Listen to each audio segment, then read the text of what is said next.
No man, as y'all already heard, the hip hop community, the hip hop culture, um, New York rap scene, uh, just a giant in the culture. Irv Gotti has passed away. I don't know all the details. I was getting bits and pieces of the news as things were transpiring. One of the first things I seen was that he was in the hospital. Family members was making sure that they rushed down to see him and say they goodbye. So I knew when I got that particular type of news that it must have been critical. Because the only time the hospital is going to call you and tell, make sure y'all get down here, hurry up while he's still going and say your goodbyes is when somebody's in real critical condition. But I really make this video for the younger generation. I don't think they know, like, maybe how big Irv Gotti was, and that's how synonymous Ja Rule was with Irv Gotti. They was one on one, but just so maybe this generation can get an understanding. And I'm not trying to say they're the same or they was exactly the same, but just to give you the understanding of how big this guy is to the culture and was and always will be. Just think of somebody like a QC of today's hip hop culture. You know, he was on that level. Not to try to put QC in a particular situation, but this is more to the prosperity of QC and matching that to the prosperity of what Irv Gotti and Murder Inc. was in the culture at the time of their height. If you don't know, he was taken down and charged the label with, you know,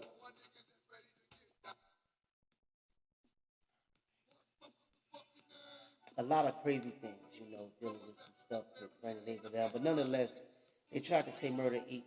Funded the enterprise of Kennel Supreme McGriff, which we all know wasn't true. They knew the stories and the ins and outs because Kennel Supreme McGriff was another giant of a figure in the streets of Queens, New York. Supreme Team, that was a whole nother story, but it related to the extent of that's what the feds try to use to bring him down.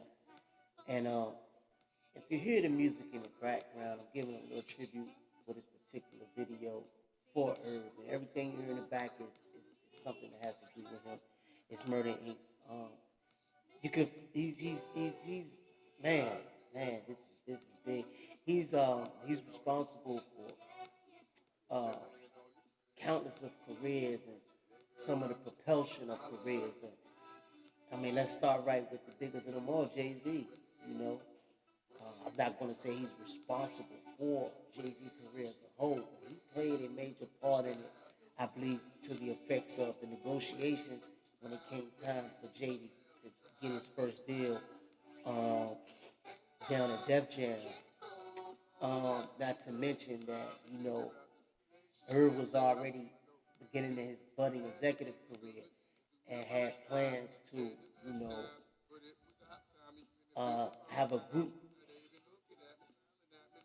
that consisted of Jay-Z, DMX, and Ja Rule. And I'm not saying all these things are something that is verbatim, but I know they have majority truth to them. It's just through my upbringing and studying the culture as I got older and involved, and the culture evolved. But if I'm not mistaken, I believe the name Murder Inc. was actually going to be the name for the group, which consists of Ja, DMX, and Jay-Z. That would be Ja Rule. But nonetheless, Jay-Z's career took off and launched quicker than those other two. And you know how that go. Like he said, he sold 5 million and he ain't been rhyming like common sense. However it go, but thing of the story is money will rearrange plans. Jay was blowing up. He don't see why he's going to get in this group now to split money 3-4 ways or whatever that he can bring solely to himself. And one of the results of him backing away from Irv Gotti and that particular plan of having the group was he threw Ja Rule and Murder Inc. the alley-oop and threw him in the Holla Holla video and featured Ja Rule in that. And I think that was to be complimentary to the fact that he didn't go along with the plans of the group before Murder Inc. was a record label. It was the group, and Jay backed away from that. And I believe Jay kind of felt bad because, like I said, Ja played a pivotal role in his career as far as the fact of getting signed with Def Jam and all those things, because Ja was already in the building. Not to mention Ja Rule. Excuse me, I keep saying Ja Rule, y'all. I'm distorted. Irv Gotti. Irv Lorenzo Gotti. Not Ja Rule. Irv Lorenzo Gotti played a pivotal role in Ja Rule's career. In Jay-Z's career, to the effect of his signing. And Irv was a DJ. And if I'm not mistaken, I believe Irv was the DJ for one of the first major tours that Jay-Z had been on by way of Jazzo. And I remember Jazzo saying that when he went on his first European tour, he took Jay with him as his, apprentice, and he took Irv with him as to be the personal DJ. And over that time, I believe, is when Jay and Irv's career formulated some sort of bonding. Yeah, man, this news is just tragic, man. Very young, somebody who passed at a young age, lived such an extraordinary life, responsible, like I said, for countless of careers or played a part in them. Ja Rule, Ashanti, the things he's done for Jennifer Lopez, Fat Joe. It goes on, man. And I believe, sad to say, his death will bring awareness to the new and younger generation about his accomplishments and who he was. Just hate that it takes something like this and the internet to go on fire for younger ones to really do research and study how the culture evolved. So we gotta start doing that, even if we just make hip hop classes, because hip hop is more than music. It's a culture. It's the way of life. It's everything. Hip hop is the soundtrack to the world. Hip hop is the vibe of the world. And hip hop is a vibe that the descendant of slaves in America, black African American slaves, created. And just like countless other things that we have created. But one of the things that a lot of executives in the music business never cease to be truthful about, regardless of their race, color, creed, gender, is that there's only one type of music that's able to go around the world and be monetized around the world, and that is black music, be it jazz, be it hip hop, be it rock and roll. Rest in peace, Lil Richie, Thelonious Monk, and now for the hip hop genre, another giant, Irv Gotti. Yeah, man, it's just tragic. I don't know what his health complications was. I don't know if a tragic event had transpired. I do know they said that he was a diabetic. I am familiar with those who have diabetes by way of my grandfather passed away of diabetes. My mother, who currently has diabetes, and I know it's a disease that prominently stalks the black community. due to, lack of resources in a lot of our disenfranchised community, lack of knowledge. And I'm not saying that it only attacks poor people, but when you are subject to a certain way of lifestyle and eating and dietary due to, you know, the economic class you're a part of, then you are more susceptible to certain things like diabetes, which is why education is important because you have to know how to combat certain things even when you don't have the necessary finances, by exercise and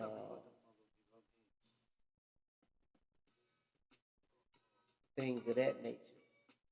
Here's another big hit from Irv Gotti, Murder Inc. and Ja Rule in that group. Um, you can almost say too that by default, Irv Gotti and Murder Inc. and Ja Rule are the catalyst that cultivated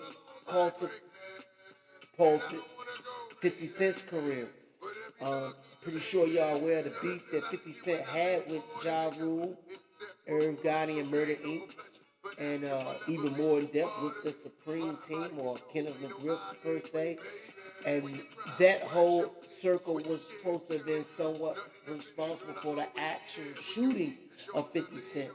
And when this happened, 50 was known on the underground circuit and in New York, not as a world-renowned figure as y'all know him today, the guy behind Power and all these other endeavors that he contributed to the culture, the BMF documentary and things like that. But at the time he got shot, Ja Rule being the artist, Irv Gotti being the executive / producer, and Murder Inc. being the label, and Kenneth Supreme McGriff being the actual street cred and muscle behind this label. Not saying that Ja Rule or Irv Gotti didn't have any street cred or muscle, but we all know that this is something Kenneth McGriff had been doing for the majority of his life and had already reached a certain level of fame just off his street credibility and career in the streets alone. And by way of taunting and beefing with the largest rapper in the game and maybe even in the world at the time is what brought a lot of notoriety to 50 Cent. And yeah, ultimately 50 Cent, I guess you could say they kind of in a weird way was like a yin and a yang. By 50 having that beef with the biggest label, the biggest artists, and some of the most notorious people in the streets. That is what brought and catapulted his career to a certain notoriety. And by him ultimately, in the fans' eyes, winning that battle was one of the things that started the downfall of Ja Rule and Murder Inc. It was a serious battle. It was one that took on a life of its own. And that I know of, at least none of the guys in the mainstream limelight that was a part of this beef or hip hop beef, no one passed away. I think the most tragic thing I think happened was that 50 Cent got shot, and which is tragic enough, but fortunately enough, he didn't die. But one of the songs that he talks about a lot of these things about is Many Men. So if you want to go back and listen to that, he make notice of things. Even having encounters in studio where, G Unit and Irv Gotti and Murder Inc. got into fights when they would see each other's crews, and it took on a life of its own. But we're gonna use this moment, man, to salute Irv Gotti, to not only to say goodbye, but to say thank you. I don't know the guy personally, but I am somebody who appreciates the culture and know when someone has made a very, very conscious, effective effort to the culture. Um, like I said, Murder Inc. was big, man. Murder Inc. was big. Murder Inc. was the biggest, Um, led by Ja Rule as the main artist, and then eventually Ashanti as the R&B side of things, and have a nice female artist. And at the time, R&B was at a different level than it is in hip hop today. I think hip hop today kind of more immerse everything as opposed to just within hip hop having its own lane and then coming to collab for projects. So I think at her height, probably the only competition that uh, Ashanti had was probably um, Beyonce. Yeah, Beyonce. And like I said, when Murder Inc. had their legal troubles, it kind of caused her career to take a few twists and turns. And then you all know that her relationship with Nelly that was on and off. Um, Irv Gotti himself, even if you go back and watch the Drink Champs, admitted that even though a lot of people had thought Ja Rule was the guy that was secretly having a relationship with Ashanti, which they continuously denied. No, Ja Rule was and is a married man. So was Irv, but um, he admitted that he was the one having, the secret relationship or having an affair with her. Um, she denies it. She says he uh, he did like her, but a lot of things he said delusional. I'm gonna lean towards more his version as being the truth because, like I said, the executive producer of the label at the time, and you understand this is before the YouTube and the internet and the Spotify's and all that. Your label was, your label is what represented you. And Murder Inc. was one of the biggest in the game. Everybody's one of the biggest executives in the game. So the things he says as far as the relationship about him and Ashanti is not far-fetched to believe. He was a very daunting mega figure in the game, even though she had her shining light of her own. It was by way of Murder Inc. He was, for all practical purposes, her boss. So they spend a lot of time together. So y'all can do the research on that and see what you think on your own. Yeah, man, Black Child, Cadillac Ty, Charlie Baltimore, former girlfriend of Notorious B.I.G., uh, Vita. Yeah, man. Also, Irv Gotti's brother, man, he was the guy that was on trial with him. When you go back and do your research, they resemble a lot, but you can tell the difference. But it's very easy to tell that they are siblings or closely related. Um, he was another executive that kind of stayed behind the scenes. If you think about how Baby and Slim of Cash Money kind of did things, that'll put you in the mindset of how Irv Gotti and his brother did things. With his brother more behind the scenes, like the Slim, and Irv kind of being more on the front with like Baby did with Cash Money. Yeah, man, Irv Gotti even had times where they entertained and presented the world to having Nas on board. I don't think that quite materialized due to Jay-Z and him expressing how he didn't like, somebody he was real close with, doing business with the likes of Nas who he was beefing with at the time. Man, this is big, man. And, got to take care of ourselves, man. I know he had whatever his ailments was. I last seen um, big shout out to this record right here, another Big Murder Inc. record. Ja Rule is a very talented artist, man. He penned a lot of records. His writing is immaculate. I think he wrote R&B songs for a lot of people that he didn't actually participate in the song with, who wrote it. So a lot of music you might hear that may not automatically give him credit for.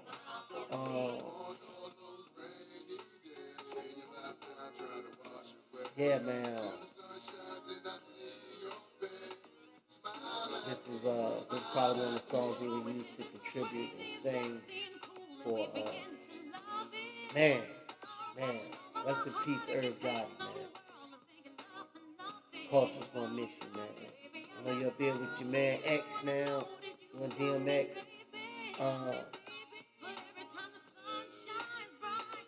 Man, I didn't know the guy personally, but when you get older and wiser, man, and things that played a pivotal role in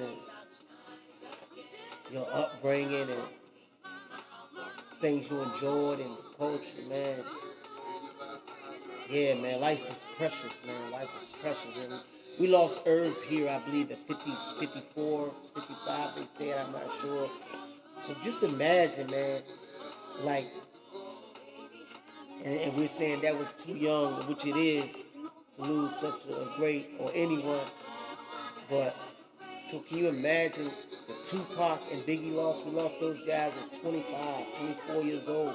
But it also tells you how big they were and how much of an impact they made in such little time and how great they were with their craft, man. To be iconic figures who still today within the culture, maybe on a daily basis, get some sort of reference or attribution to. Yeah, man. Yeah. Puffy's probably crying in his cell, man. Yeah, that's just. I don't know how the family's going to carry it with his funeral, but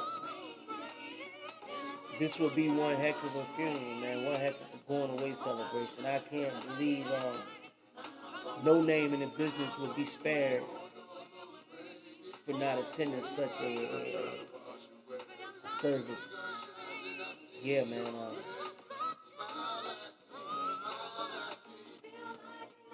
We love you, Irv.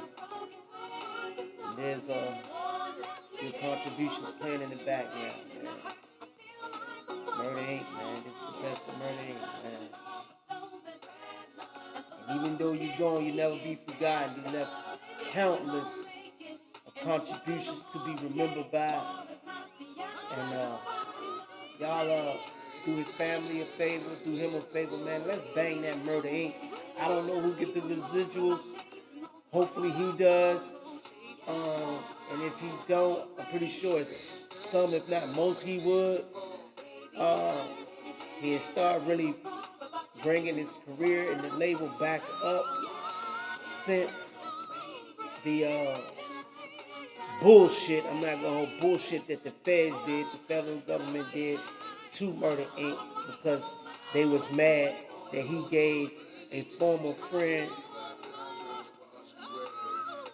or a continuing friend, I'm not gonna say former because I don't think they ever stopped being friends, but that he gave a childhood friend an opportunity legally to get out of the streets. And if you do your research and you know about the Supreme Team, McKim McGriff, and it goes all the way back to Fat Cat niggas and all these guys, you will know the government, New York City never forgot a white cop who got killed, and they more than likely they blame that responsibility of that cop's life on the Supreme Team, who they believe had a stronghold on that part of Queens in the time with the drug trade, and that this cop who was being a nuisance or a menace on his beat, slowing up business and things of that nature, and believe that they was the ones responsible for having him hit. That's never been proven. So we don't like to spread that news or even associate that with Kenneth McGriff or any of that. Not saying these guys wasn't notorious in the streets, what they was notorious for. I don't know her personally, but hey. But there's one thing they never did prove or could prove that them guys was responsible for, which is a killing. The 80s was a different vibe back then. So a lot of us did what we had to do as far as drug dealing to survive or do what we need to do, as you see, even like who knows what we could resort back to now with Trump doing all the things he's doing. I doubt it. I think we're stronger than that. We're better than that. We're more resilient than that. And that we are the original people, the aboriginal people of the earth. So we'll stand tall on that front. But nonetheless, man, Irv Gotti, we love you. Murder Inc., we love you. John Rule, we love you. To his family, we love y'all. Continue his legacy. Continue spreading that Murder Inc. vibe. Um, and those who don't know about hip hop, too fond of it, don't take the word murder too literally. In hip hop, a lot of subliminal messages used. It's a very competitive genre of music, almost to the point of a sport. So the murder is more so saying like you're murdering your competition. You're murdering the songs you're doing. That's a symbolism like when somebody see him killing it, like he murdered that. You know what I'm saying?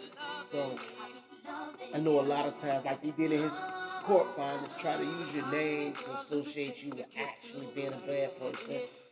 So that's not true. Nobody believes Arnold Schwarzenegger killed all those people in his movies. Nobody believes Jason Statham is having sex with women in broad daylight in front of everybody because he took this drug to keep his heart racing on. And they're able to step outside of character and be respected for the men they are in their community, in their households. And we're going to do the same thing for our giants, the same thing for our role models, the same thing for our culture, and most definitely we're going to do it for Lorenzo Gotti. We love you, brother.